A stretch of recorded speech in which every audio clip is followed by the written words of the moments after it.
suara di dalam benak yang tak ingin diam selamanya. Bukan sekadar tulisan di kertas, tapi dunia yang menanti dibahas. Penerbit Oke terbitkan Indonesia, mendengarnya duluan saat naskahmu masih dalam bayangan. Bukan sekarang mencetak halaman, kami memberi nyawa pada impian. Tak perlu ragu pada batas dan waktu, kami temani dari awal hingga buku tumbuh. Penerbit Oke terbitkan Indonesia, bukan sekadar jasa, tapi jembatan antara ide dan semesta. Kau ciptakan cahaya, kami lampu yang menjaga sinarnya. Penerbit Oke terbitkan Indonesia, berani berjanji tak tertib, 100% kembali tanpa kompromi. Kami bukan hanya bekerja, kami percaya pada makna. Penerbit Oke terbitkan Indonesia, berdiri tegak mendukung penulis hingga jejakmu nampak. Kabar yang berbicara, isi yang menyentuh, setiap halaman kami kemas penuh peluh. Penerbit Oke terbitkan Indonesia, tak asal jalan, kami hadirkan buku yang berkesan dan bertahan. Buku bukan produk, tapi warisan rasa, dan kau sang pencipta semesta kata. Penerbit Oke terbitkan Indonesia, menjaga makna karena setiap penulis patut dijaga. Tak ada mimpi yang terlalu tinggi jika percaya dan terus menulis lagi. Penerbit Oke terbitkan Indonesia akan ada di balik kisahmu yang luar biasa. Giliran kalian bersuara, menembus udara. Oke terbitkan Indonesia, rumah naskah yang merdeka. Mari kita terbitkan dunia bersama. Kami giliran karyamu bersuara, menembus ruang, menembus udara. Penerbit Oke terbitkan Indonesia, rumah naskah yang merdeka. Mari kita terbitkan dunia bersama.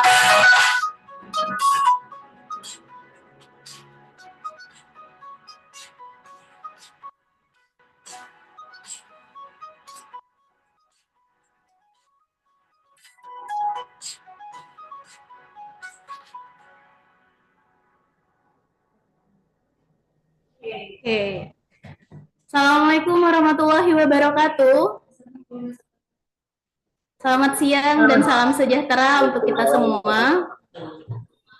Pertama-tama mari kita ucapkan puji dan syukur kita atas kehadiran Allah Subhanahu wa taala yang telah memberikan kita rahmat dan hidayahnya sehingga kita dapat berkumpul di siang hari ini. Yang terhormat pimpinan redaksi CV Oke terbitkan Indonesia beserta jajarannya, yang kami hormati narasumber webinar yaitu Bapak Faisal SEMM, tentunya Bapak Ibu teman-teman peserta webinar Oke terbitkan Indonesia pada Rabu 30 Juli 2025. Perkenalkan, nama saya Tika Masda, hari ini bertugas menjadi moderator webinar, di mana Bapak Ibu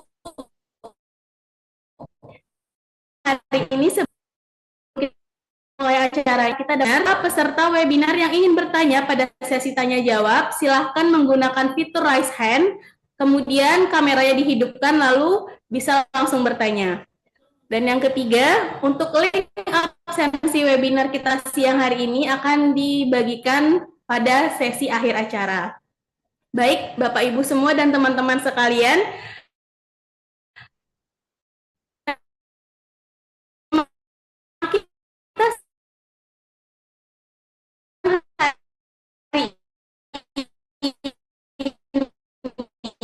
ini sangat relevan dengan perkembangan zaman di mana.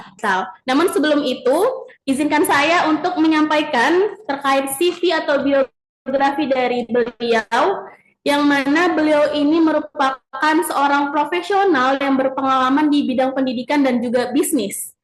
Beliau memulai pendidikannya dari lulusan sarjana ekonomi di Universitas Darul Ulum Jombang, kemudian juga merupakan lulusan magister manajemen di Sekolah Tinggi Ilmu Manajemen Jakarta dan melanjutkan S2-nya di UHAMKA. Selain itu, beliau memiliki pengalaman mengajar di beberapa SMA swasta dan juga negeri, yang mana beliau pernah mengajar di SMA Islam Harapan Ibu, kemudian SMA 70 Jakarta, SMA 6 Jakarta, dan SMA 46 Jakarta yang saat ini beliau sedang bertugas. Dan selain itu, beliau juga merupakan dosen di Fakultas Ekonomi dan Bisnis Prodi Manajemen di Universitas Pamulang. Nah, selain aktif mengajar, Bapak Faisal juga aktif sebagai seorang pembisnis, yaitu beliau sangat menggeluti bisnis online, di mana beliau aktif di platform seperti GoFood, GrabFood, dan juga Shopee Food. Nah, menarik sekali ya, Bapak Ibu, biografi dari narasumber kita siang hari ini. Nah, langsung saja mari kita sama materi yang akan disampaikan oleh Bapak Faisal. Bu Wenelia sebagai MC.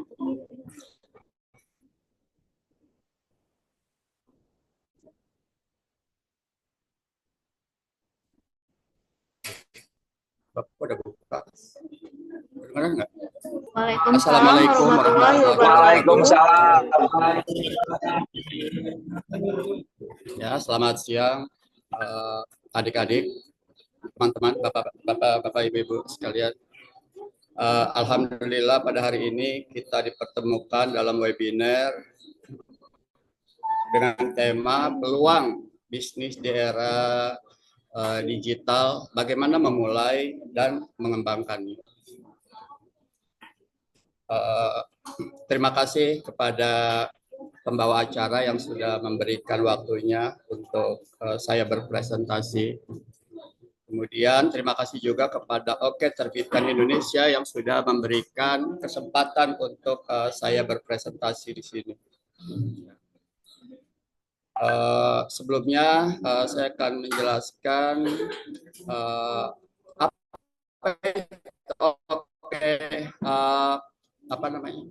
Oke Terbitkan Indonesia itu yaitu suatu CV yang bergerak di bidang penerbitan. Kalau nggak salah Ya, gitu betul, ya. Pak. CV yang bergerak di bidang penerbitan, baik itu media elektronik maupun media cetak ya. Gitu kalau nggak salah.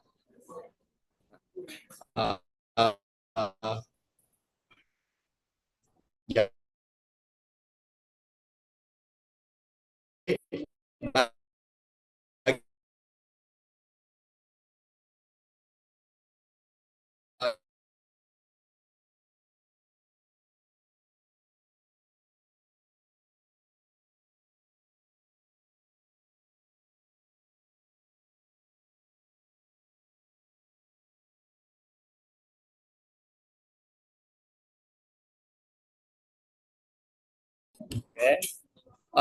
Dalam kesempatan ini saya akan memberikan materi yaitu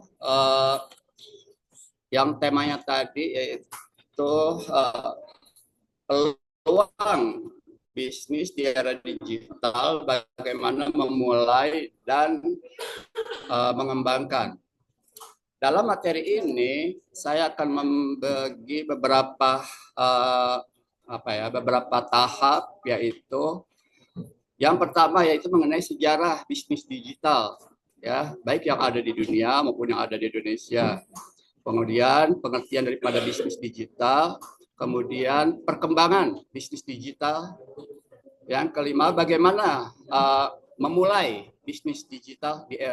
Kemudian yang keenam, bagaimana mengembangkan bisnis digital. Dan yang ketujuh adalah cara menggunakan platform digital.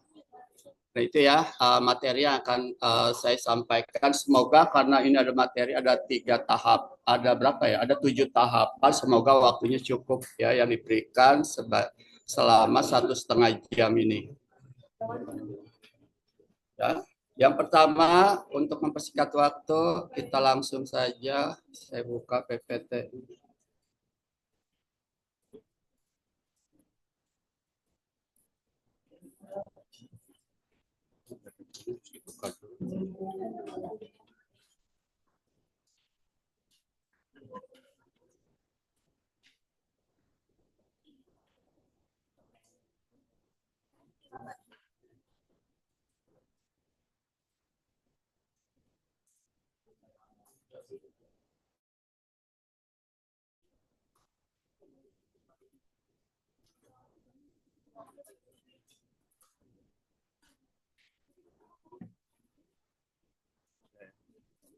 Oke, materi yang pertama yaitu mengenai sejarah dan perkembangan bisnis digital di Indonesia.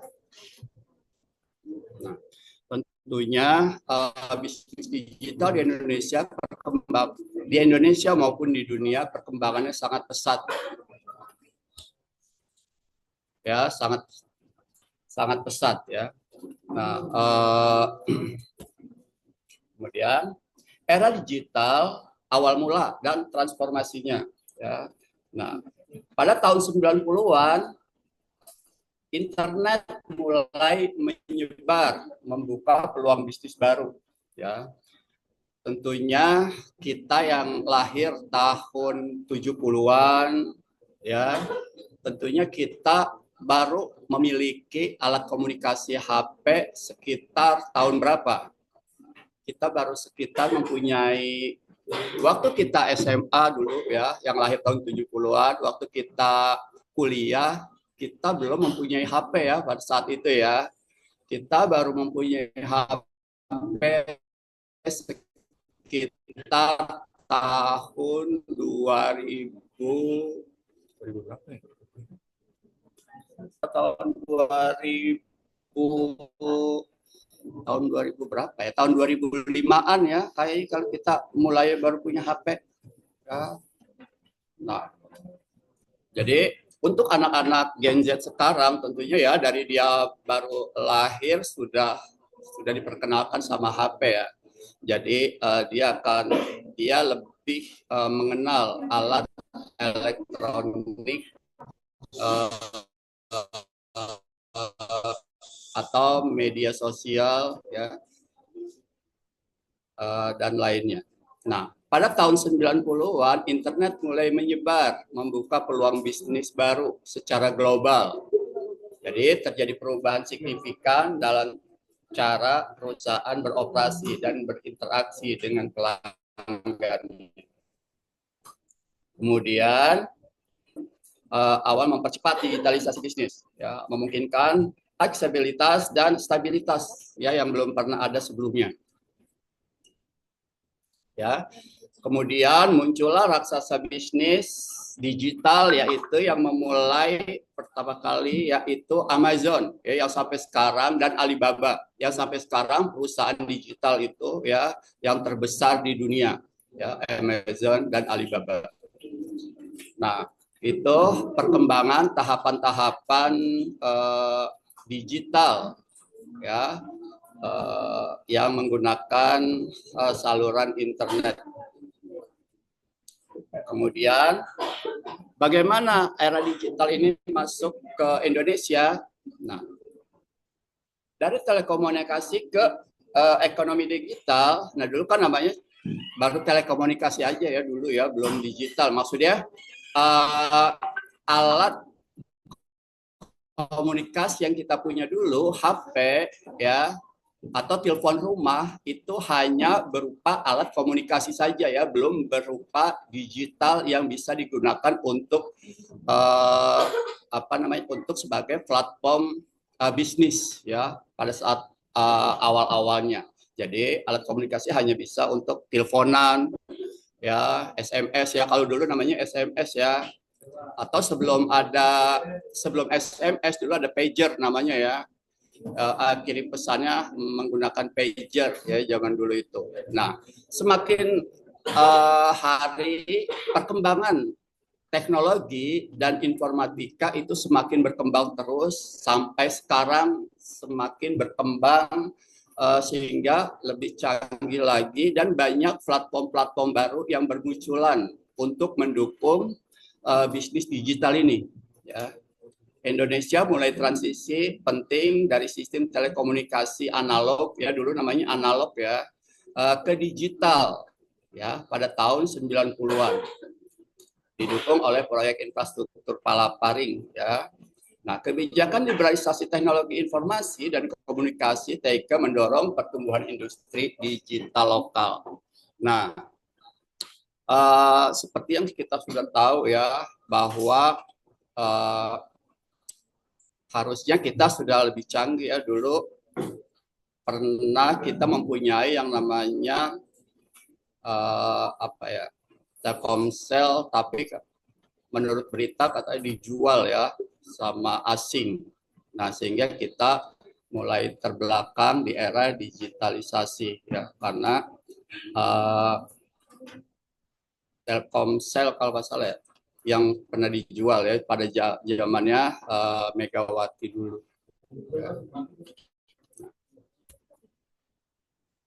Kemudian pemerintah Indonesia dan strategi digitalnya. Nah, jadi roadmap Making Indonesia 4.0. Nah, di sini adalah visi ambisius untuk menjadikan Indonesia sebagai salah satu dari 10 ekonomi digital terdepan di dunia pada tahun 2030. Ya, insya Allah ya tercapai ya. Nah, seperti sekarang kita negara kita terus memperbaiki platform-platform digital dan masyarakat sudah mulai paham dan sudah mulai mengerti tentang cara penggunaan digital sebagai alat untuk melakukan bisnis atau kegiatan yang bersifat ekonomi. Kemudian program 100 Smart Cities ya, di sini inisiatif untuk mengintegrasikan teknologi ke dalam pengelolaan kota ya, meningkatkan kualitas hidup warga melalui layanan publik digital.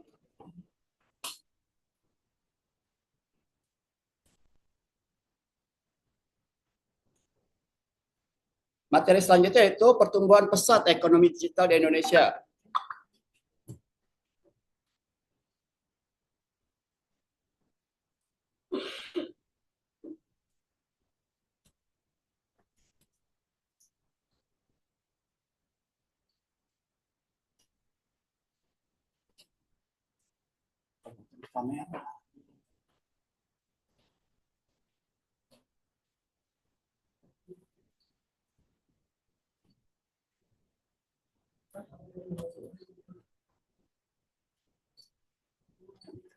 Selanjutnya itu pertumbuhan pesat ekonomi digital di Indonesia.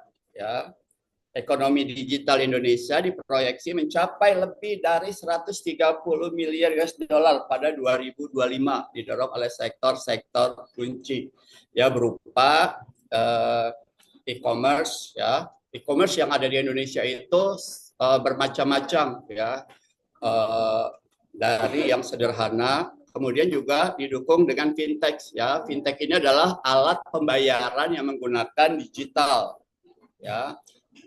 Kemudian inovasi lainnya. Ya, jadi antara e-commerce dan fintech ini saling mendukung. Karena apa? Karena pembayaran dari e-commerce ini yang melalui fintech itu ya, tidak ada pembayaran melalui tunai atau cash ya, yang ada pembayarannya melalui financial teknologi. Ya, kalau misalkan kita beli online, kita beli kita beli online itu umumnya pembayarannya itu melalui fintech, financial teknologi.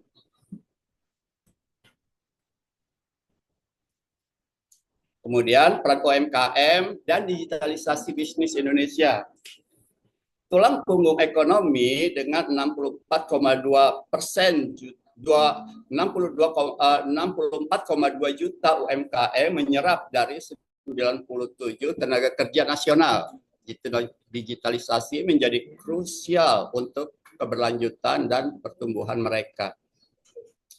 Nah, kemudian pada tahun 2017 ya,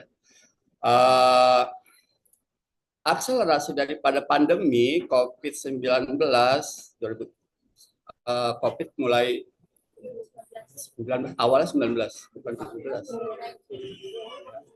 Ya, 19, ya itu kita mulai COVID. Nah, mempercepat adopsi digital UMKM ya, mendorong mereka beralih ke platform daring ya. Nah, jadi keberadaan COVID ya saat itu juga membantu perkembangan daripada bisnis digital karena masyarakat pada saat itu kegiatan dalam memenuhi kebutuhannya banyak ya, dibantu oleh e-commerce ya yang menyediakan layanan penjualan melalui digital. Nah, sampai sekarang kegiatan digital semakin berkembang terus. Kemudian kita masuk ya.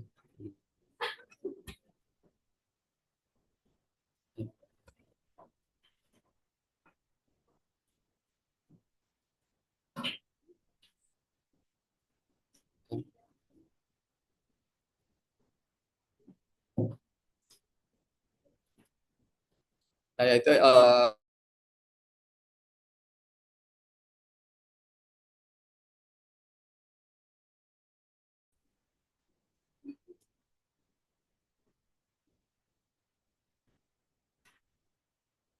layar yang barunya kayak gimana? Anda bisa.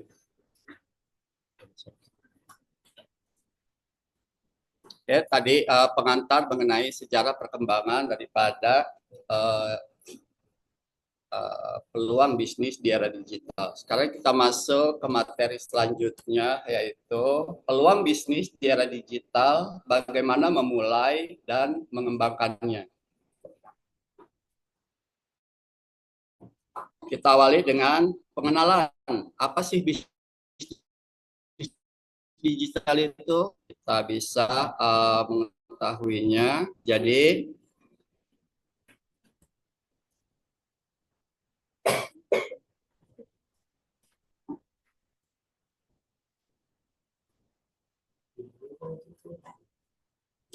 Jadi bisnis digital di sini adalah bisnis yang memanfaatkan teknologi digital untuk menciptakan nilai, melayani pelanggan, dan menghasilkan pendapatan. Jadi tanpa adanya teknologi informatika tentunya dan bantuan internet, bisnis digital ini tidak akan terbentuk ya, karena sangat memanfaatkan atau menggunakan teknologi digital berupa jaringan. Karakteristik daripada bisnis digital di sini berupa yang pertama adalah berbasis data dan teknologi. Ya, tentunya teknologi di sini adalah teknologi informatika. Yang kedua, akses global, maksudnya dalam bisnis digital itu tidak ada batasan wilayah ya, dari sifatnya lokal maupun dunia. Kemudian proses otomatis ya. Dan yang keempat, inovasi berkelanjutan. Maksudnya inovasi berkelanjutan adalah penemuan-penemuan atau penelitian-penelitian yang pengembangan daripada teknologi digital terus ya dilakukan ya agar bisnis digital ini semakin berkembang, semakin canggih lagi. Dulu kan kita hanya mengenal beberapa platform saja ya dalam bisnis digital, tapi sekarang platform udah berbagai macam platform yang ada di era bisnis digital ini ya. Ada e-commerce ya, ada apa namanya, baik itu platform yang menjual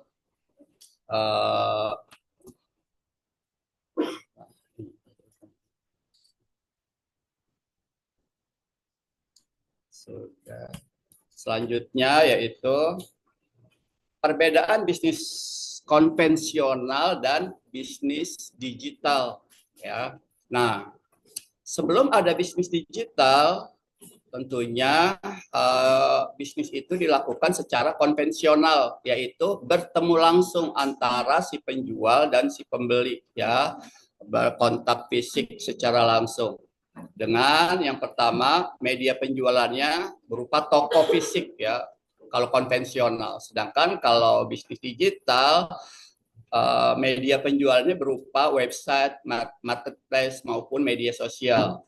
ya. Marketplace ya seperti yang kita kenal ya, ada Shopee, ada Lazada, maupun toko-toko online lainnya. Kalau media sosial yang kita lihat ya ada Instagram, ya ada Facebook, ada apalagi TikTok, ya. Kalau TikTok lebih sepertinya lebih ke marketplace ya. Kalau TikTok, ya. Nah, kemudian jangkauan. Jangkauan kalau bisnis konvensional jangkauannya itu lebih terbatas, lokal, ataupun hanya mencakup daerah tertentu saja. Sedangkan kalau jangkauan digital itu mendunia, ya, tidak ada batasannya. Kemudian sistem pembayaran, kalau bisnis konvensional itu tunai, ada barang, ada uang. Nah, sedangkan di bisnis digital itu macam-macam ya penawarannya. Walaupun kita tidak mempunyai dana untuk melakukan transaksi, kita bisa ya melakukan transaksi. Ada pay letter ya sekarang. Ya, pay letter adalah wadah untuk membiayai seseorang yang pada saat itu tidak mempunyai dana untuk melakukan transaksi. Ya, ya ada yaitu berupa digital e-wallet, transfer, dan lain-lain. Nah, itu ya sistem pembayaran bisnis digital. Sedangkan modal untuk bisnis konvensional umumnya menggunakan modal yang besar ya dalam melakukan kegiatannya. Karena apa? Karena harus mempunyai tempat usaha, ya tempat usaha, harus mempunyai stok barang, harus mempunyai tenaga kerja, ya misalkan. Tapi kalau bisnis digital modalnya itu relatif kecil, bahkan tidak punya modal pun hanya berupa HP saja kita bisa melakukan bisnis digital, yaitu bisa sebagai afiliator, ya menjual, mempromosikan produk yang ada di platform digital. Nah itu ya beda antara perbedaan fisik. Perbedaan bisnis konvensional dan bisnis digital. Jadi untuk era sekarang digital ya tidak ada alasan orang untuk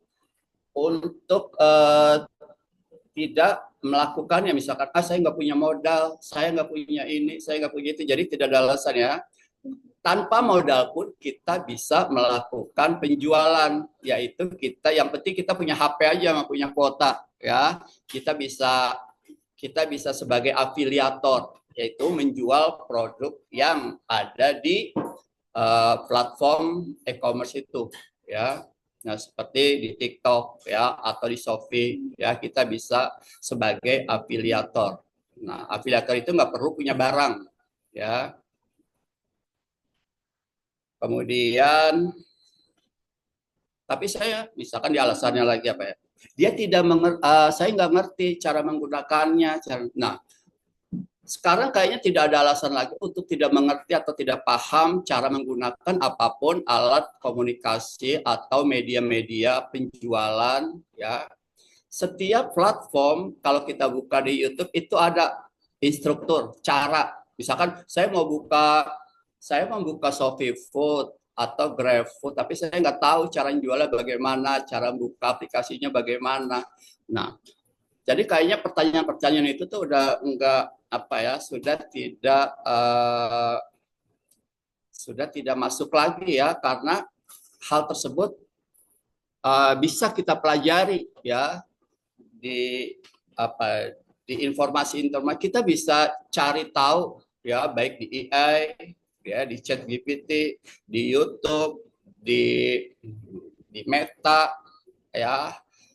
Sekarang yang ada yaitu hanya kita mau atau tidak melakukan bisnis digital itu. Jadi untuk alasan nggak punya modal, nggak punya apa lagi ya, nggak punya modal, nggak punya kemampuan, nggak punya skill, nggak punya apapun, itu pertanyaan-pertanyaan yang sudah haus ya, yang nggak perlu dipertanyakan karena semuanya itu sudah disediakan ya informasi-informasinya. Kita bisa belajar dari YouTube, kita bisa buka informasi di ChatGPT, kita bisa belajar dari berbagai macam sumber. Ya. Selanjutnya yaitu faktor pendorong transformasi digital. Apa saja sih yang membantu kita di dalam melakukan bisnis digital? Nah, yang pertama adalah teknologi internet mobile. Nah, ya, tanpa adanya internet dan mobile, ya, di sini kita tentunya tidak akan bisa melakukan bisnis digital, ya, karena itu andalan kita satu-satunya, ya, internet itu. Nah. Kemudian media sosial adalah hanya sebagai penunjang untuk memperkenalkan atau mempromosikan produk kita. Ya, jika kita launching suatu produk, ya kita bisa memperkenalkan di media sosial, cloud computing, big data, ya, e-commerce dan marketplace. Nah, itu adalah faktor-faktor, semua adalah faktor pendorong daripada transformasi digital, ya, yang membantu kita untuk melakukan bisnis di bidang atau di era digital. Selanjutnya yaitu jenis bisnis digital. Jenis bisnis digital itu apa saja, ya? Macam-macam, ya. Yang pertama ada yang namanya e-commerce. E-commerce itu adalah suatu platform yang menyediakan wadah bagi masyarakat untuk bisa menjual apapun itu, ya, baik itu barang ataupun jasa di platform tersebut, ya, namanya e-commerce, ya, seperti Tokopedia, Shopee, Lazada. Nah, itu nah, e-commerce yang mewadahi, ya, untuk kita bisa melakukan bisnis digital. Yang kedua adalah berupa dropshipping dan reseller. Nah, dropshipping dan reseller ini adalah suatu wadah di mana bisa digunakan oleh masyarakat yang terbatas dengan dana atau modal. Dropshipping yaitu kita bisa menjualkan produk-produk yang sudah tersedia di platform, ya. Kita hanya bantu menjual, ya. Kita tidak perlu mempunyai stok barang dagangan, kita tidak perlu membeli, ya. Nah, dan reseller adalah menjual kembali, ya. Kalau reseller kita perlu membeli kemudian kita jual kembali, ya, reseller. Kemudian affiliate marketing. Nah, affiliate marketing di sini yaitu yang sering dilakukan di platform TikTok ini, ya, affiliate marketing. Ya, jadi kita menjualkan produk-produk yang sudah tersedia di platform e-commerce, ya.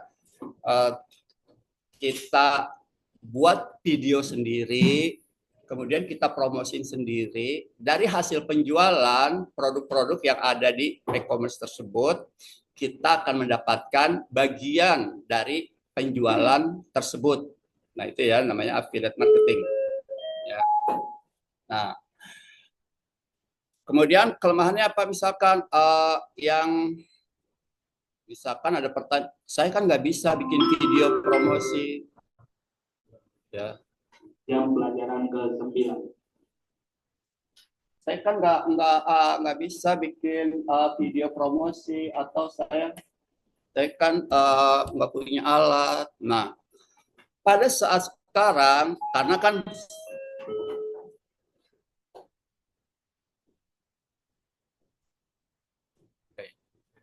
pada saat sekarang ini kalau menjadi affiliate itu kan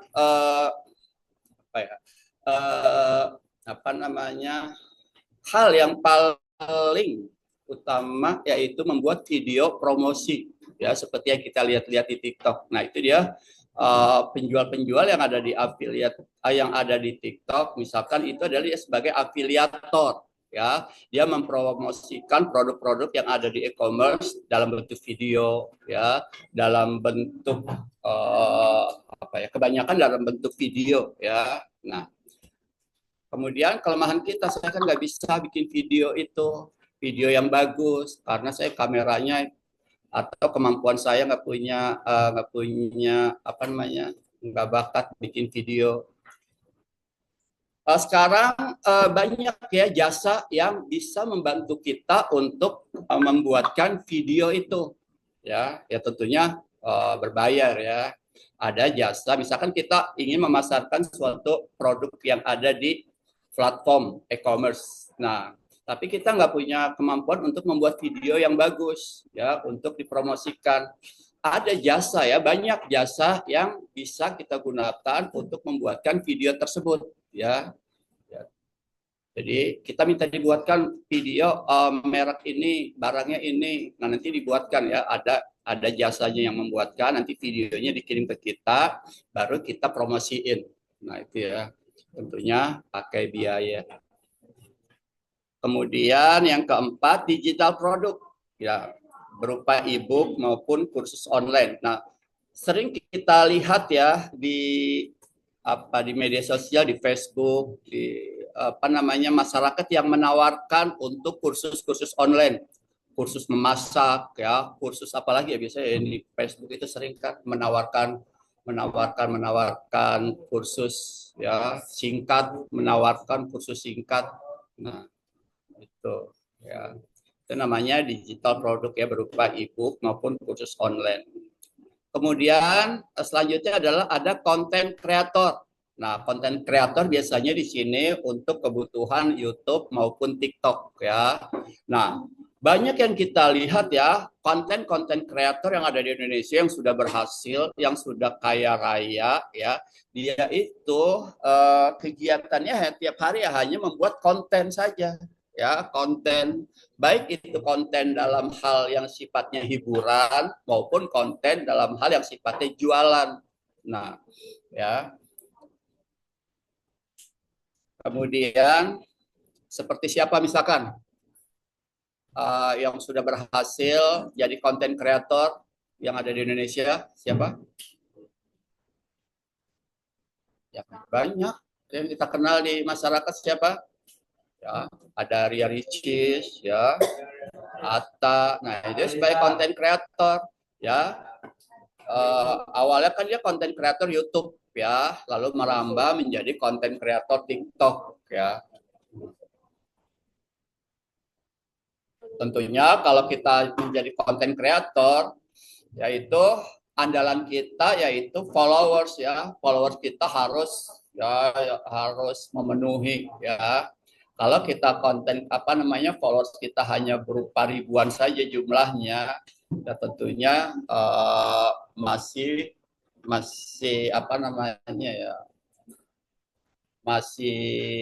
belum mencukupi ya untuk menjadi konten kreator handal ya.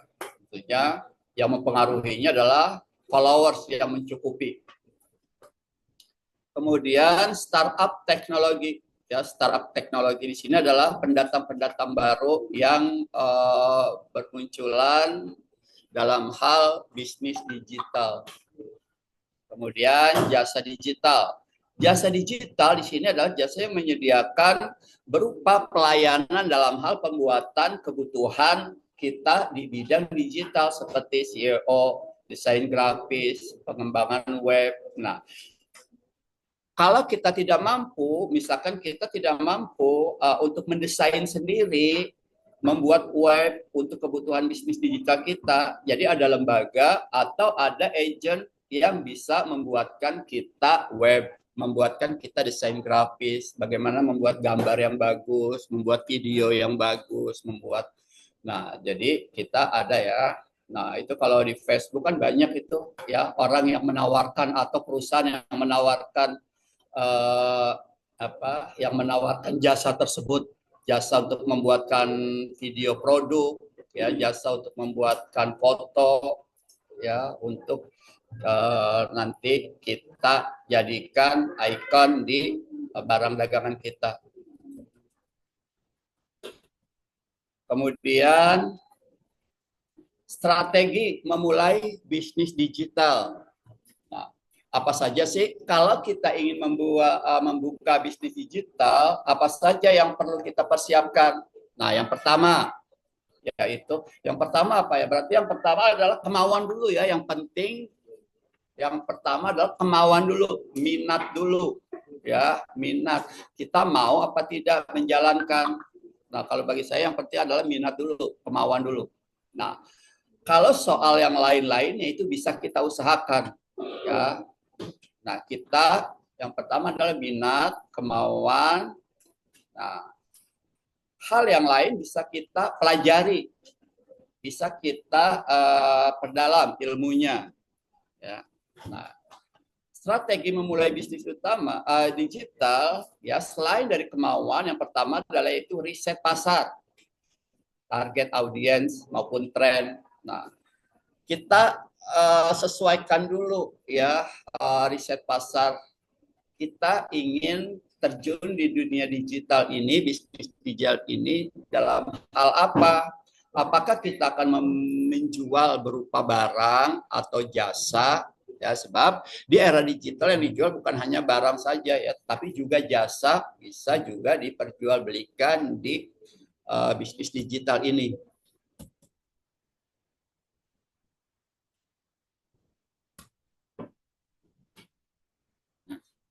Jadi kita tentuin dulu kira-kira kita ingin membuka bisnis digital ini bergerak di bidang apa? Apakah ingin menjual barang dagangan atau kita ingin menjual jasa atau kita ingin sebagai perantara ya, seperti tadi ya, afiliator ya. Nah, itu. Jadi kemudian kalau misalkan kita ingin menjual bentuknya barang, kita pilah-pilah lagi barang ini. Ada yang barang dagangan itu cepat kadaluarsa, ada barang dagangan itu yang cepat tahan lama.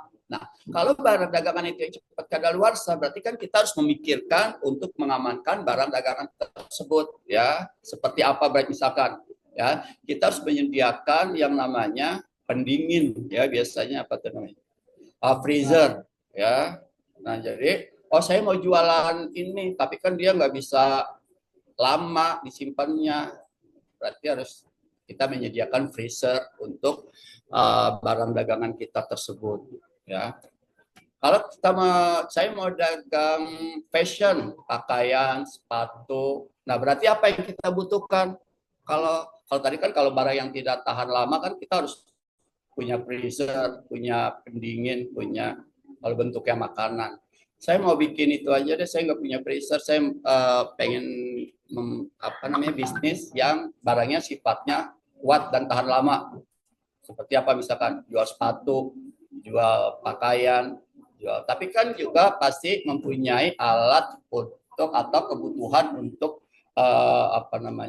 menyimpan barang-barang tersebut ya, biar tidak mudah rusak. Ya. Kemudian yang kedua adalah pilih platform. Platform adalah media tempat di mana kita melakukan interaksi untuk memperkenalkan maupun untuk menjual produk kita. Ya, apa yang kita perlukan yaitu website. Ya, biasanya kalau orang terjun di dunia digital, bisnis digital, dia perlu website. Tapi kan saya nggak bisa bikin website. Nah, kalau kita tidak bisa bikin website, banyak alternatifnya. Ada jasa yang bisa membuatkan kita membuat website ya, dengan kita membayar seseorang. Ada ya, banyak jasanya ya, di Facebook itu banyak jasa yang bisa membantu kita membuatkan website. Atau kalau kita mau buat sendiri, yang awalnya kita tidak bisa, banyak petunjuk ya cara membuat website itu ya, tutorialnya di YouTube. Ya, kita tinggal buka, kita tinggal pelajari cara membuat website yang ada di YouTube. Ya. Nah, itu ya, pilih platformnya. Apa kita itu mau jualannya melalui website, atau kita melalui marketplace, atau media sosial. Marketplace ya itu kayak tadi ya, kayak Shopee, kayak Lazada. Kalau media sosial ya seperti Instagram, seperti Facebook, ya. Nah, itu jadi tergantung kita mau menggunakan platform atau alat jualan kita itu medianya berupa apa? Apa website atau marketplace atau media sosial. Kemudian yang ketiga yaitu berupa branding digital. Kalau kita ingin membuka suatu bisnis digital, kita membutuhkan image ya, agar brand kita itu bisa dikenal sama orang lain. Berupa apa? Ya berupa logo, berupa identitas, berupa position ya. Nah, jadi tapi saya nggak bisa bikin logo. Nah, untuk bikin logo sekarang itu banyak aplikasi-aplikasi yang membantu kita membuat logo sangat mudah ya. AI juga bisa membuatkan kita logo ya, langsung kita tinggal klik kita mau logonya seperti apa nama logonya, apa tinggal kita masukkan ke AI udah keluar sendiri logo.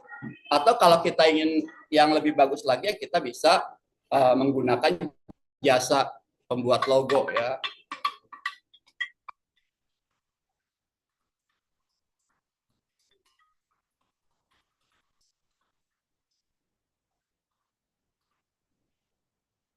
Kemudian yang keempat, optimasi CEO dan SEM. Kemudian strategi memulai bisnis selanjutnya yaitu pemasaran digital. Ya. Pemasaran digital bisa kita lakukan baik itu berupa tadi kan waktunya sampai jam 1 sampai jam berapa sih di undangan ini? Enggak, waktu di situ yang ini acara itu.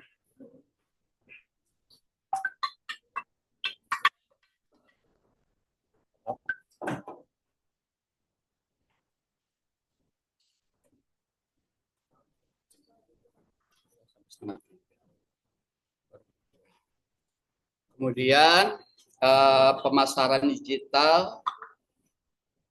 Pemasaran digital di sini kita bisa menggunakan platform yaitu berupa sosial media marketing.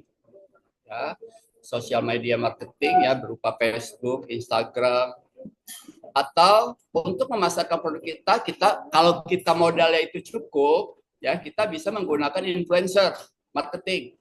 Seperti siapa misalkan kita sewa Puji untuk memasarkan produk kita, tapi kan modalnya besar ya, satu kali posting aja kita menyewa influencer seperti Puji misalkan ya, itu udah puluhan juta ya, tentunya untuk apa namanya kita yang baru muncul di e-commerce ya, tentunya kalau modal kita ya kita menyesuaikan dengan kondisi kita ya, karena untuk menyewa influencer itu sangat mahal ya, misalkan menyewa Ria Ricis, si Puji, si Atta, nah itu ya itu biayanya sangat mahal ya untuk memperkenalkan produk kita ya.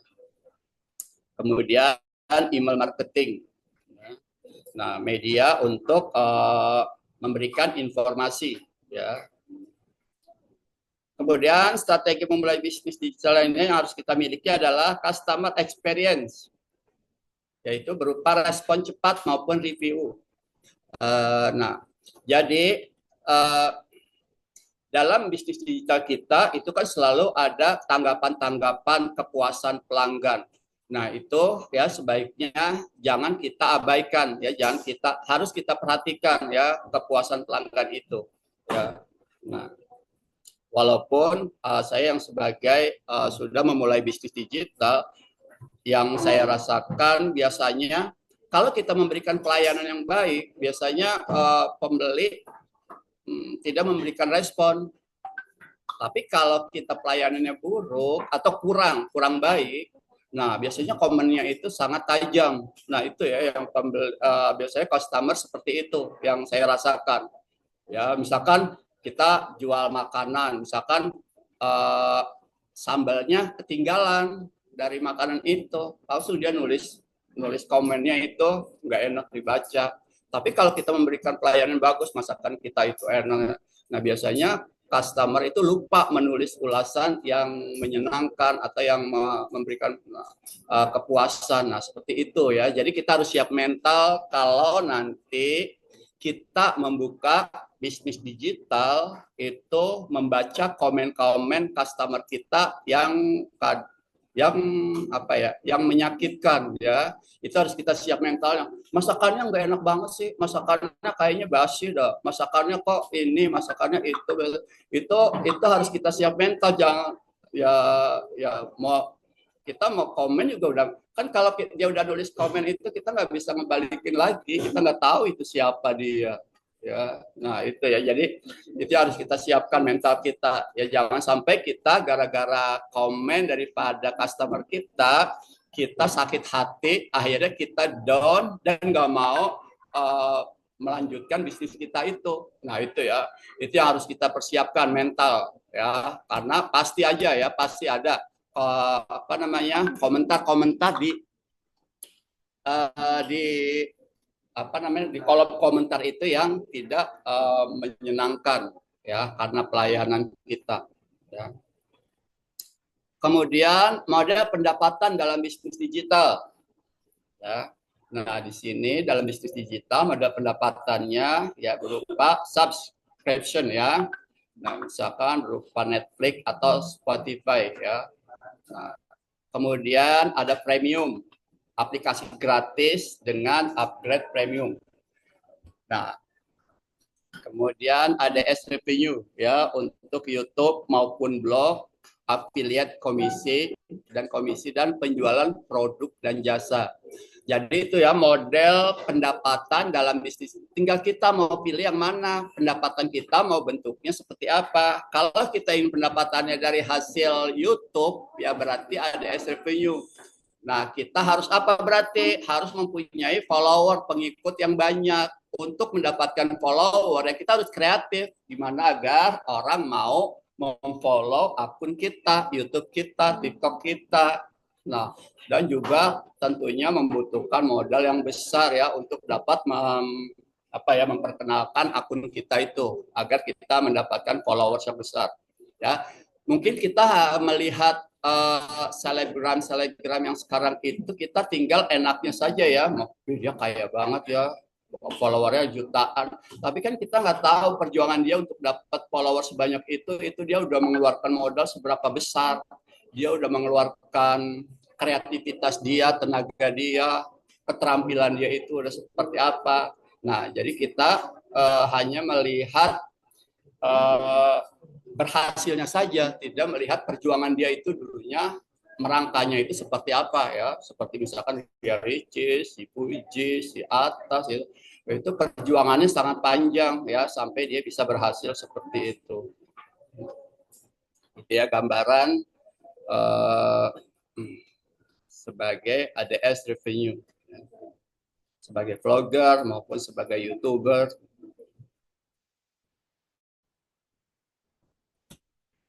Selanjutnya adalah tantangan dalam bisnis digital yang sangat ketat, ya, persaingan yang ketat. Nah, seperti misalkan saya kan juga udah jual berupa barang di platform Shopee, tapi bukannya makanan ya, Shopee berupa barang. Nah, itu saingan harganya itu sangat, kita kan biasanya kalau kita membeli digital, kita beli lewat lewat aplikasi, itu kan biasanya kita akan membanding-bandingkan harga kan, kita scroll yang mana ya yang paling murah yang.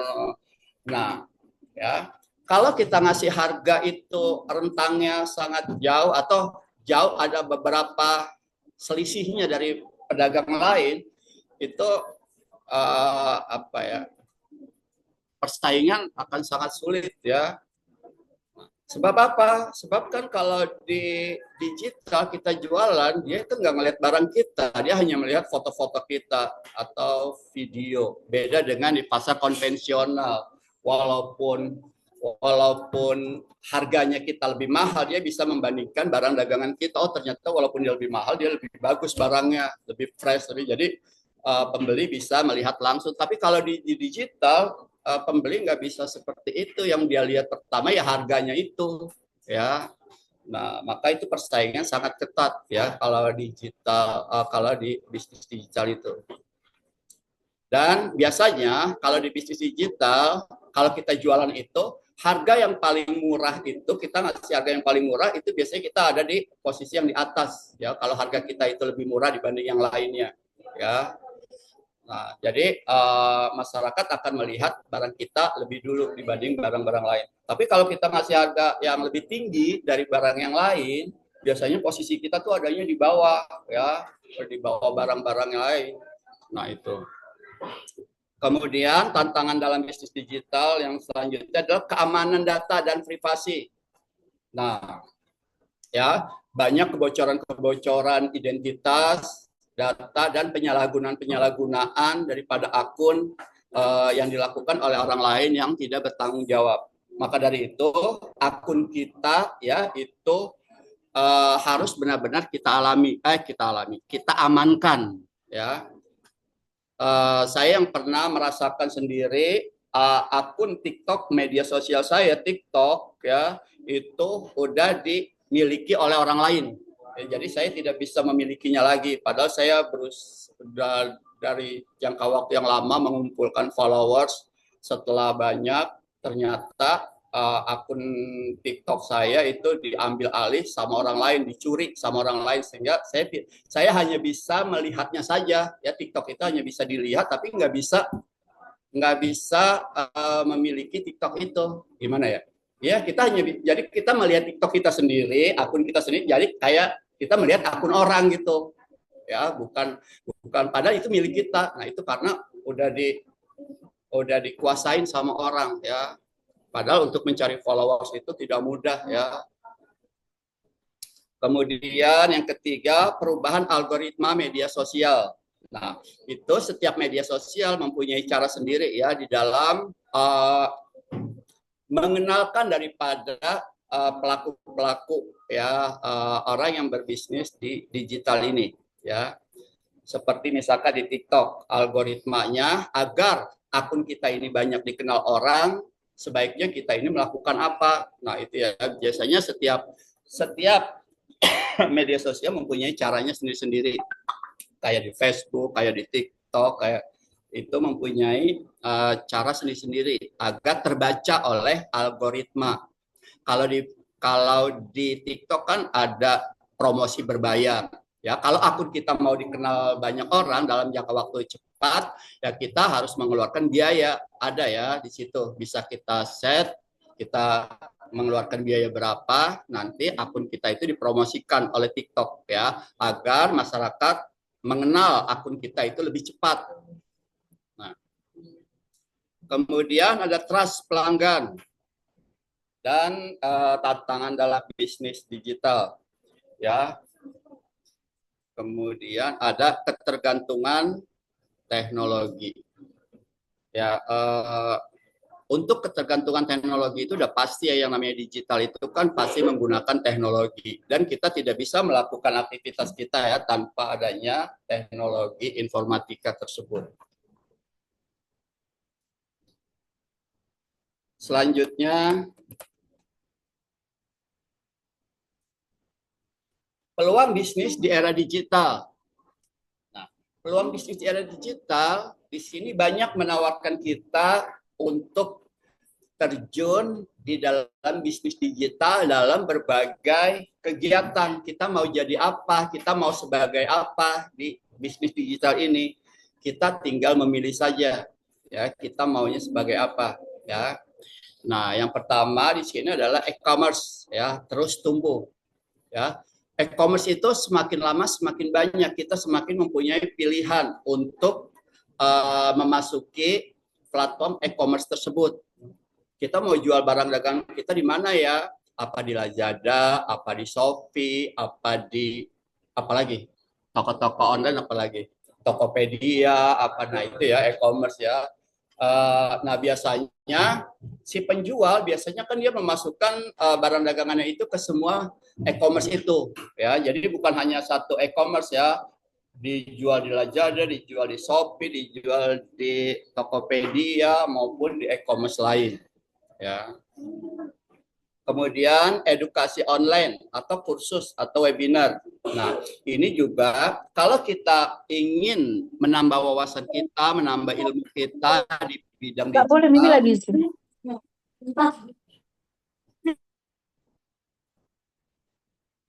kalau kita ingin menambah wawasan kita atau ilmu pengetahuan kita di bidang digital, kita kita harus bisa mengorbankan waktu maupun biaya untuk lebih mendalami proses atau kegiatan di bidang digital ini, ya, dengan kita edukasi online, ya, berupa kursus atau webinar seperti yang kita lakukan sekarang, ya. Minimal kita mengetahui dulu, nanti kita kalau kita tertarik, ya, kita dalami lagi di di kegiatan yang lain lagi, ya. Kemudian konten video dan streaming. Nah, ya, kita bisa sebagai pembuat konten video, ya, maupun streaming, ya, siaran langsung, ya. Nah, jadi kalau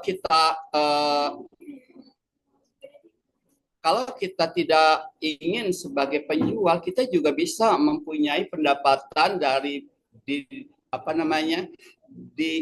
bidang digital ini, yaitu dengan menjadi konten video seperti halnya yang kita lihat di TikTok itu, ya.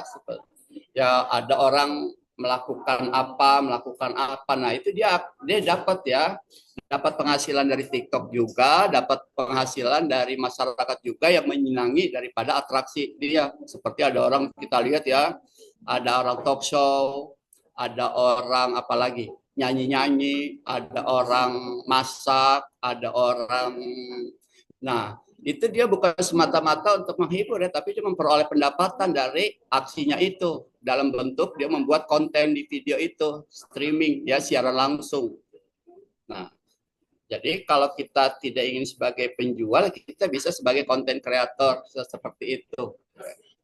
Kemudian layanan berbasis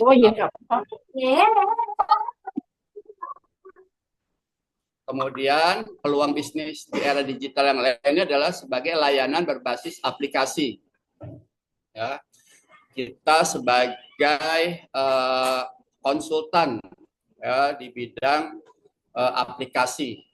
Jadi kita bisa menawarkan keahlian kita, misalkan ada masyarakat yang ingin terjun atau berjualan dengan menggunakan digital, tapi dia tidak bisa melakukannya. Nah, kita bisa sebagai konsultannya atau membuka atau membuatkan akun, ya, bagi masyarakat yang ingin membuka atau berjualan di media sosial. Seperti yang dulu saya lakukan, pada saat awal saya jualan, saya juga nggak ngerti cara buatnya, bagaimana akun jualannya, ya, akhirnya dibuatkan sama orang, ya, dengan membayar, kalau nggak salah waktu itu, ya, satu tokonya itu saya bayar berapa gitu, sampai tinggal jualan aja.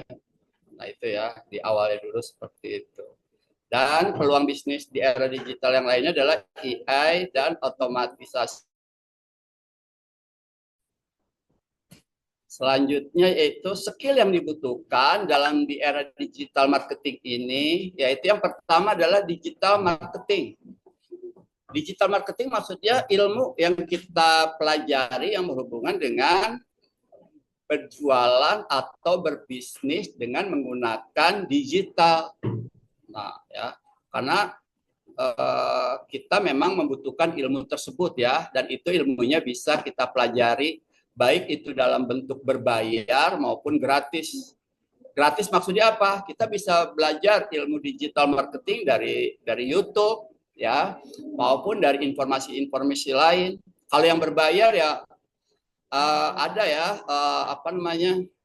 lembaga-lembaga atau orang-orang yang menawarkan untuk melakukan pelatihan di bidang digital marketing ini. Itu banyak, ya, kita bisa lihat di Facebook itu banyak yang menawarkan pelatihan-pelatihan tersebut dan biayanya itu mahal ternyata, ya. Kemudian manajemen media sosial bagi kreator-kreator yang sudah mapan, dia sudah membentuk tim kerja, ya, seperti manajemen media sosial, ya, seperti siapa misalkan seperti Raffi Ahmad, ya, seperti si Atta, seperti Ria Ricis, Puji, dia itu udah bukan kerja individu lagi, dia udah punya tim, ya, udah punya kantor, udah punya cara bekerjanya, udah bukan sendiri lagi, ya. Nah, Berat nggak, Win?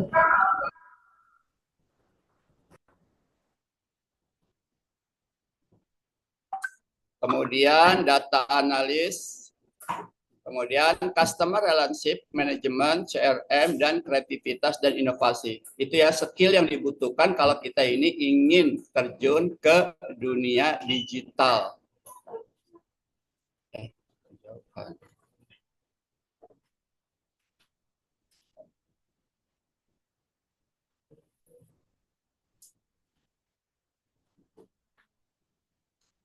Nah, itu tadi sampai mana?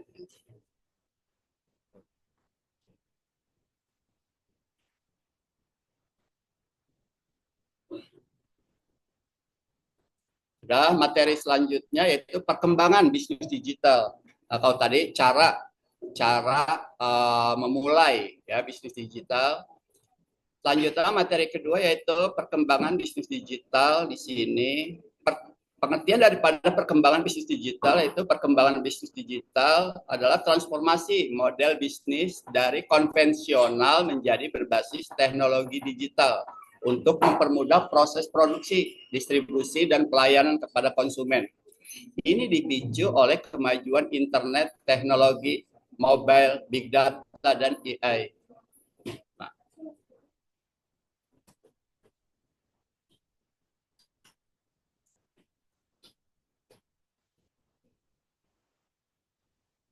Nah, ini perkembangan daripada bisnis digital di dunia ya. Waktunya kita singkat aja.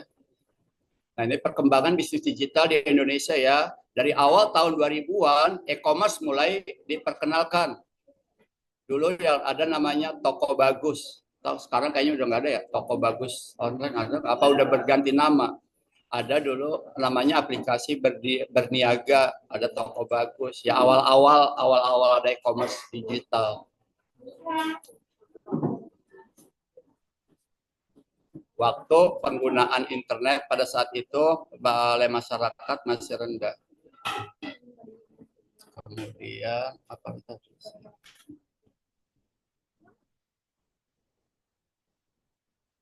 Kemudian tahun 2010 sampai 2015 bermunculannya yang namanya marketplace. Ya, ada Tokopedia, ada Bukalapak, ada apa lagi? Waktu itu ya macam-macam.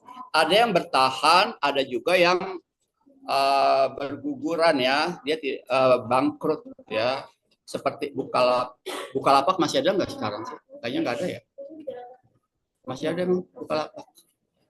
Ya, kalau dulu kan itu Bukalapak dulu itu sangat laku ya. Kalau sekarang kayaknya orang lebih banyak ke Shopee, Lazada, Tokopedia. Kemudian tahun 2010 sampai 2015 penggunaan media sosial untuk berbisnis mulai berkembang. Ada Facebook, ada Instagram. Nah, tahun 2016 sampai 2015 bermunculan ya startup unicorn lahir ya, ada Gojek, ada Tokopedia, ada Bukalapak, ada Traveloka. Nah, kemudian fintech ya mulai financial teknologi mulai berkembang juga di era 2016 sampai 2000. Ada OVO, ada Dana, ShopeePay, apalagi macam-macam ya.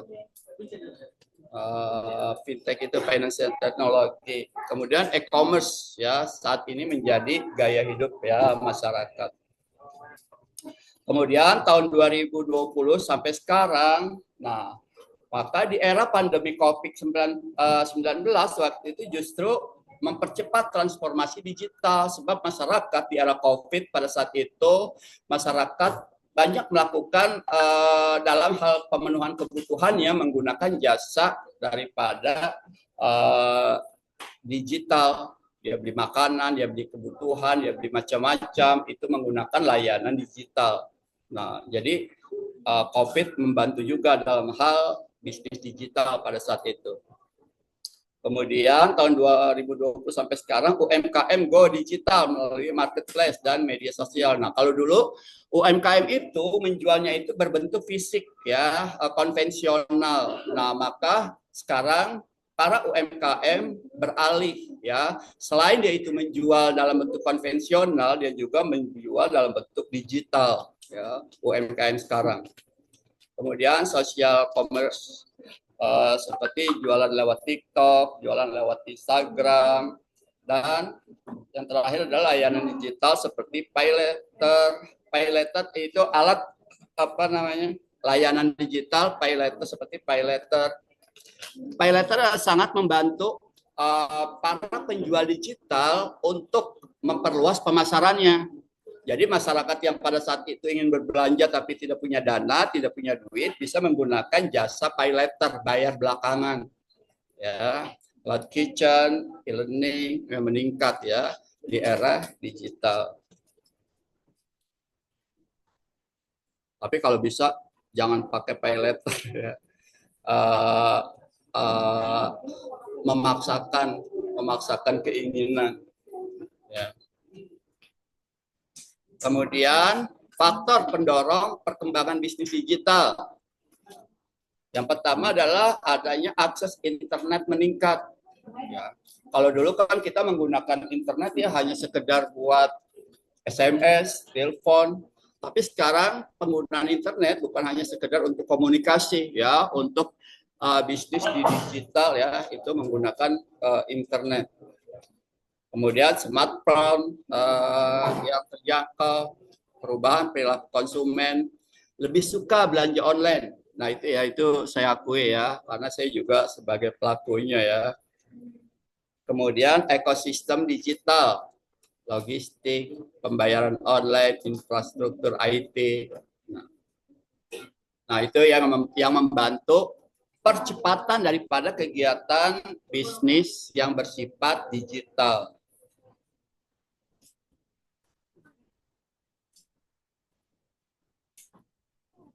Kemudian dampak perkembangan bisnis digital, ada yang bersifat positif, ada yang bersifat negatif.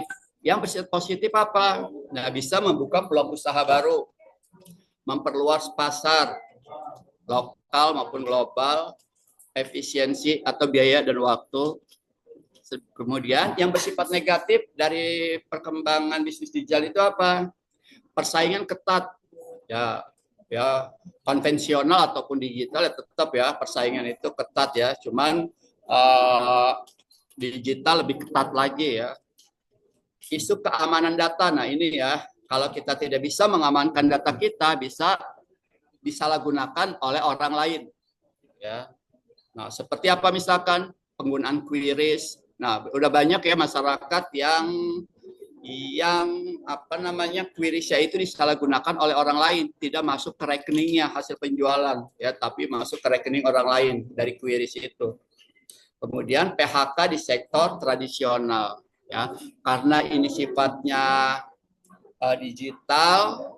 Nah banyak apa namanya yang tadinya pengusaha-pengusaha itu sifatnya konvensional, akhirnya banyak yang memberhentikan karyawannya karena merasa sudah tidak dibutuhkan lagi. Ya, karena waktunya tinggal berapa menit lagi, apa MC gimana untuk memberikan kesempatan bertanya? Iya, Bapak, kira-kira sudah selesai, Pak? Apa kita bisa langsung ke sesi tanya jawab, Pak? Ya udah, langsung sesi tanya jawab aja. Udah setengah 3, hampir berapa menit lagi? Baik, sebelumnya terima kasih kepada Bapak yang telah menyampaikan materinya. Selanjutnya kita buka sesi tanya jawab untuk 3 penanya pertama. Dimohon kepada Bapak, Ibu, atau teman-teman yang ingin bertanya, silakan mengaktifkan kameranya. Silakan langsung bertanya saja. Baik. Siapa kira-kira yang ingin bertanya?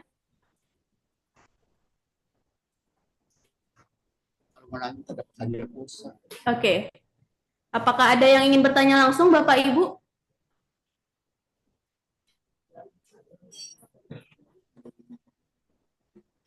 Oke. Kalau tidak ada, mungkin kita sudah ada beberapa peserta yang bertanya via kolom chat, Pak. Ya, silakan. Untuk pertanyaan pertama, saya bacakan saja ya, Pak ya. Dari Mai Sarah, bertanya soal faktor apa saja yang harus diperhatikan untuk peluang usaha yang modalnya kecil, Pak. Dan apa saja yang harus dilakukan jika usahanya gagal atau mengalami kendala? Begitu, Pak. Ya, untuk Ibu atau Kakak Maisaro, tadi di awal sudah sudah dijelaskan bahwa untuk berbisnis di era digital di sini itu tidak terikat dengan modal, ya. Tergantung kemampuan kita itu maunya seperti apa. Tidak ada modal pun kita bisa melakukannya. Seperti apa misalkan ya, kalau kita nggak punya modal, kita bisa sebagai afiliator, ya. Kita tinggal membuat video, kita mempromosikan produk-produk yang sudah disediakan di e-commerce, ya. Tinggal nanti kita akan mendapatkan insentif, ya, dari hasil penjualan. Kalau orang membelinya, produknya itu dibeli dari akun kita, dari hasil promosi kita, maka kita akan dapat bagian dari hasil penjualan kita itu. Nah, itu ya, kalau yang nggak mau, yang nggak bermodal, ya. Kalau kita ingin menjual, kalau modal kita itu terbatas, ya kita usahakan di dalam menjual itu ya sesuai dengan kemampuan modal kita. Misalkan ya, contohnya misalkan kalau kita menjual di menggunakan digital, misalkan kayak GoFood, kayak Shopee Food. Nah, itu kan tergantung kreativitas kita mau jualnya. Misalkan ya, kita jual seperti yang saya lakukan ya. Saya kan punya GoFood, punya Shopee Food, punya GrabFood. Itu tidak ada batasan harus sebesar apa, harus, yang penting kreativitas kita itu terus ya. Misalkan modal kita hanya 100.000, ya kita jual yang sesuai dengan modal kita itu. Misalkan kita buat cilok misalkan ya, atau kita jual bakso aci, atau kita jual seblak. Nah, itu kan modal 100.000 juga udah cukup ya untuk kita jualan di maksudnya kita jualan di era digital itu.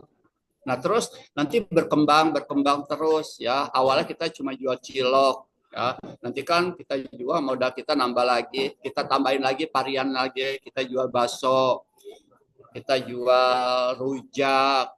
Nah, seperti yang ada di toko online saya itu ya, hampir macam-macam itu kita jual ya. Nah, itu kalau kita jual di online itu kan harganya memang beda ya dengan kita jual di secara konvensional. Misalkan rujak, kalau kita beli di tukang rujak mas 10.000 juga udah banyak ya. Tapi kalau kita beli online, kita jadi GoFood, itu harganya 2 kali lipat daripada kita menjual di konvensional. Kenapa? Karena kita juga akan dipotong 20%. Ya, kita dipotong 20% dari hasil penjualan kita ya, sama apa namanya. Nah, itu. Jadi pertanyaan yang tadi, modalnya terbatas, Bapak, saya hanya ngasih masukan, kita sesuai. Yang penting itu adalah kalau kita dagang di online, yang penting adalah kreativitas, bukan modal lagi ya. Yang penting kreativitas ya. Modal 100.000 itu bisa ya kita jual online, kita jual yang tadi saya sebutkan, kita bisa jual cilok, kita bisa jual bakso aci, kita bisa jual rujak. Nah, itu laku ya, karena kan kalau kita jual online, kita nggak tahu pembeli kita itu siapa, dari kalangan apa, orangnya seperti apa. Yang jelas tuh kalau kita jual online, apapun yang kita jual itu pasti laku aja, seperti yang saya alamin ya. Pokoknya apa aja kita jual di online itu pasti laku aja, pasti ada pembelinya ya. Sudah, itu aja jawaban dari saya. Baik, terima kasih untuk jawabannya, Pak. Bagaimana Ibu Maisaro? Apakah sudah menjawab dari pertanyaannya? Oke, sepertinya sudah ya. Baik Pak, kita lanjut ke pertanyaan kedua dari Ibu Yulia. Beliau bertanya, apakah ada dampak yang signifikan bagi pembisnis konvensional, Pak, jika banyak pengusaha online? Dan jika ada, bagaimana cara menanganinya agar bisnis konvensional tersebut dapat tetap berkembang? Begitu, Pak.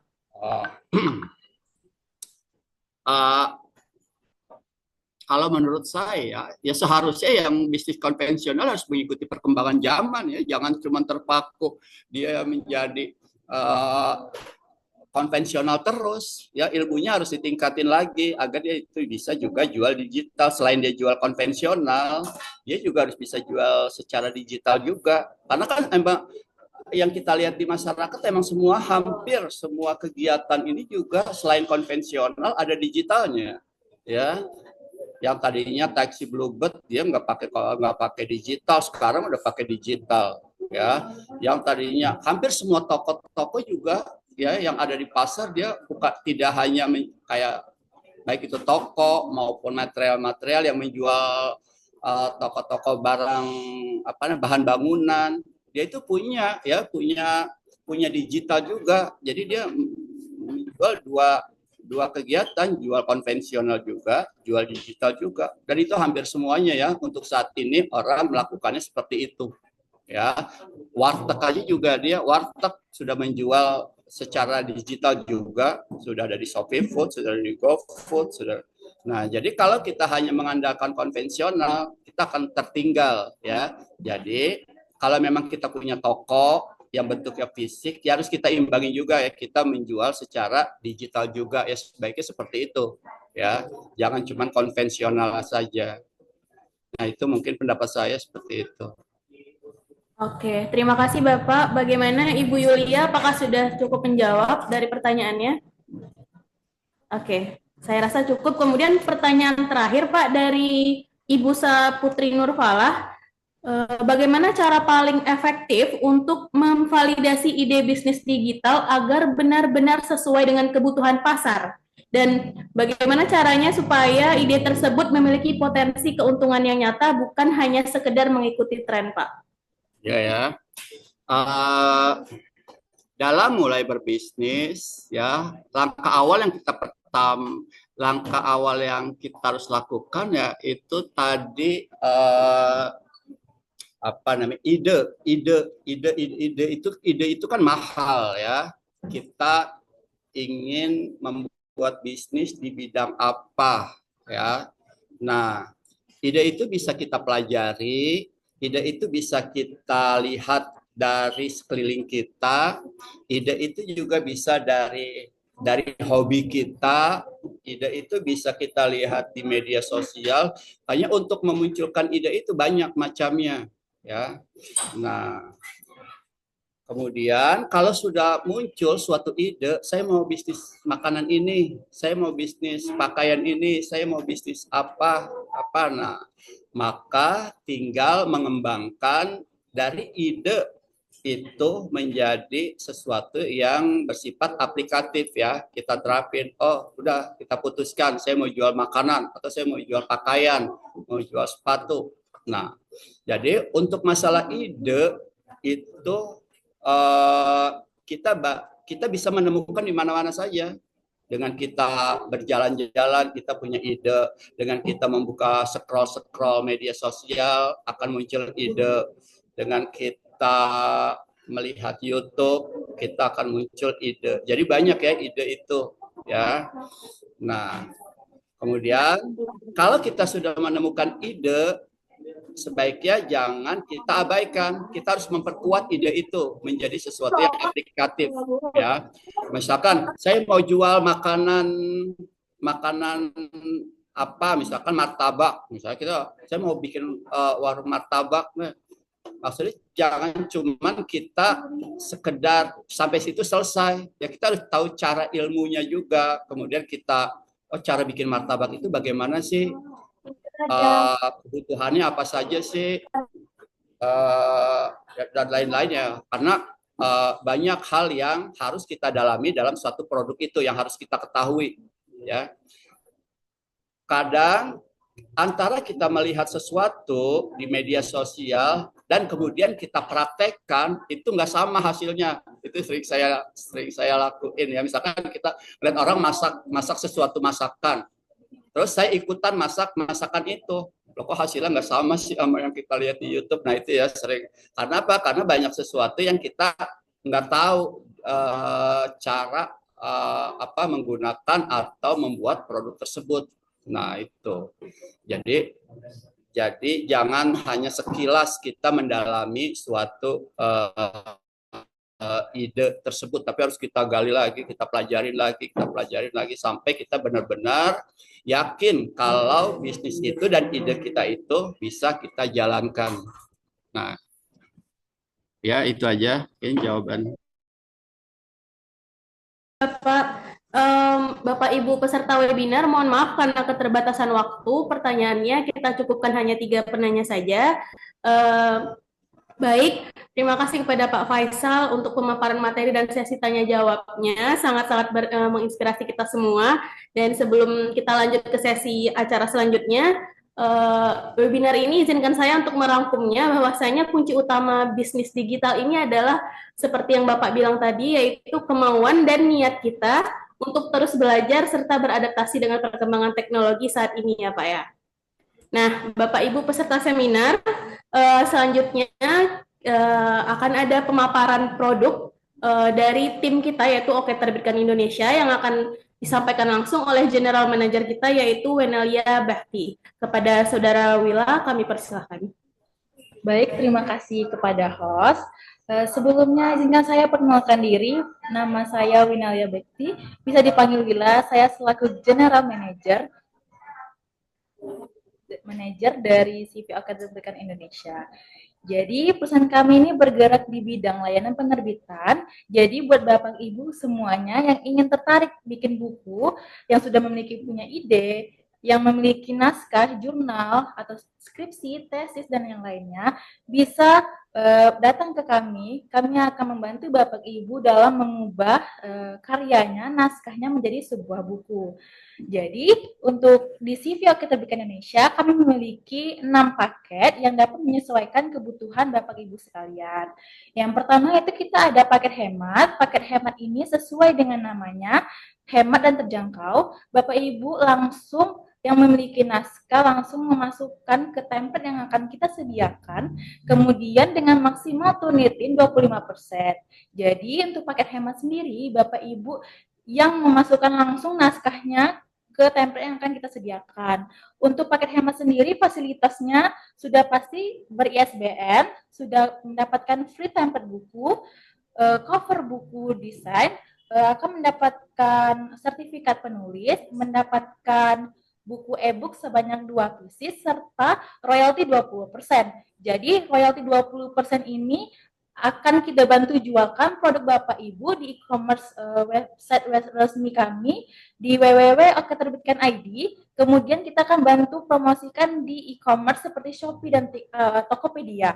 Jadi apabila Bapak Ibu sudah menerbitkannya buku di kita akan membantu menjualkan agar Bapak Ibu mendapatkan royalti 20%. Jadi untuk paket berikutnya yaitu kita ada paket tunggal. Paket tunggal sendiri yaitu Bapak Ibu tinggal memberikan naskahnya saja kepada kita, nanti memasukkan template serta turnitinnya akan dilakukan oleh tim editor. Jadi Bapak Ibu tinggal berikan naskahnya saja, kemudian untuk selanjutnya akan kami yang lanjutkan. Untuk fasilitas yang didapati pada paket tunggal ini yaitu yang pastinya ISBN, e-book, akan mendapatkan juga sertifikat penulis, eksemplar buku 3 pieces, serta royalti 20%.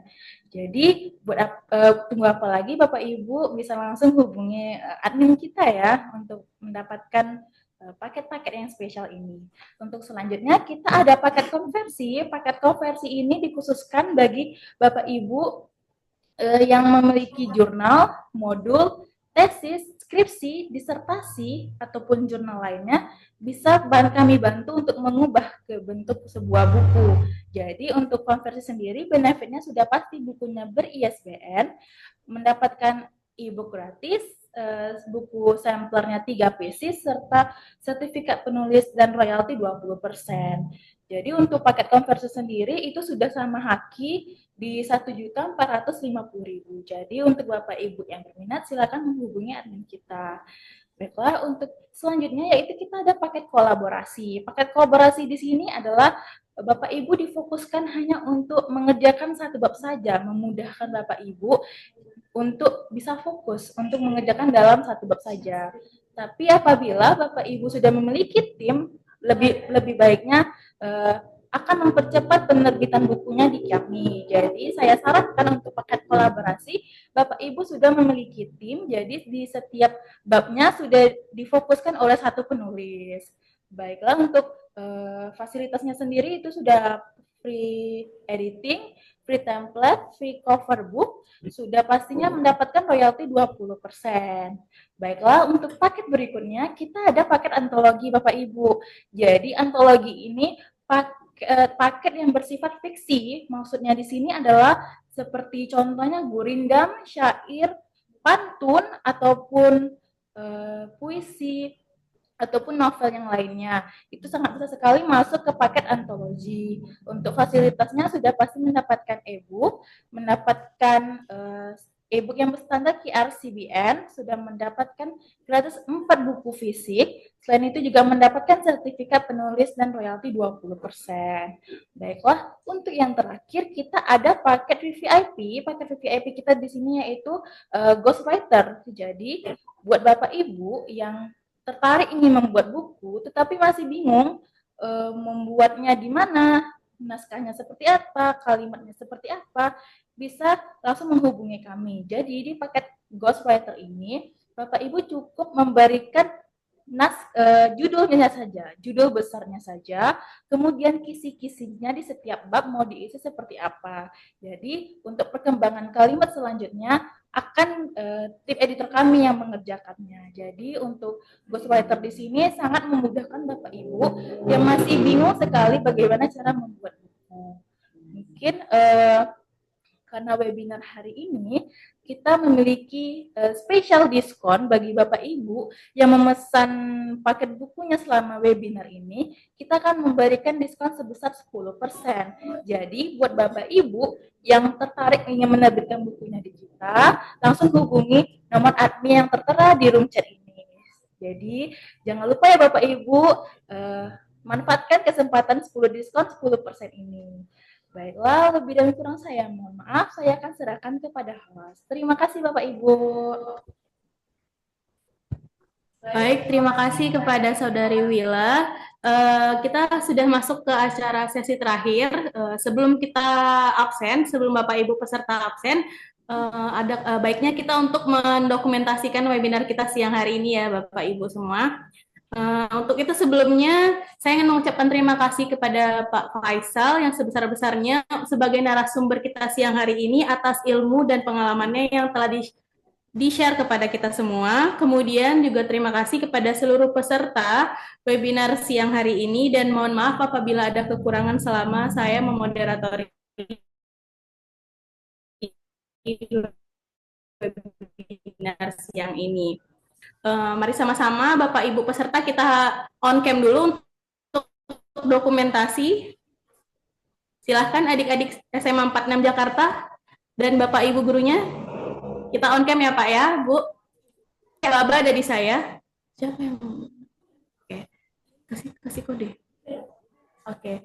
Baik, kita mulai ya Bapak Ibu semuanya melihat kamera. Dalam hitungan ketiga, 1, 2, 3. Senyumnya Bapak Ibu. Oke. Sekali lagi ya Bapak Ibu ya, adik-adik semua. 1, 2, 3. Sudah. Oke. Baik. Terima kasih kepada Pak Faisal untuk waktunya siang hari ini Pak. Ya, dan juga ya peserta webinar kita silakan mengisi absen. Ibu dan adik-adik.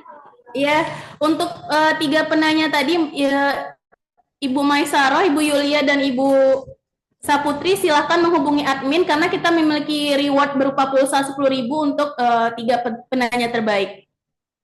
Baik, terima kasih. Saya selaku moderator pamit undur diri. Assalamualaikum warahmatullahi wabarakatuh. Waalaikumsalam warahmatullahi wabarakatuh.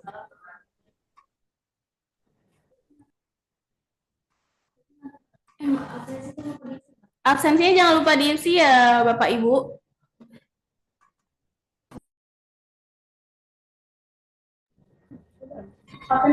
Ada suara di dalam benak yang tak ingin diam selamanya. Bukan sekadar tulisan di kertas, tapi dunia yang menanti dibahas. Penerbit Oke terbitkan Indonesia, mendengarnya duluan saat naskahmu masih dalam bayangan. Bukan sekarang mencetak halaman, kami memberi nyawa pada impian. Tak perlu ragu pada kertas dan waktu, kami temani dari awal hingga buku tumbuh. Penerbit Oke terbitkan Indonesia, bukan sekadar jasa, tapi jembatan antara ide dan semesta. Kau juga cahaya, kami lampu yang menjaga sinarnya. Penerbit Oke terbitkan Indonesia, berani berjanji tak terus kembali. Kompromi kerja, kami percaya pada makna.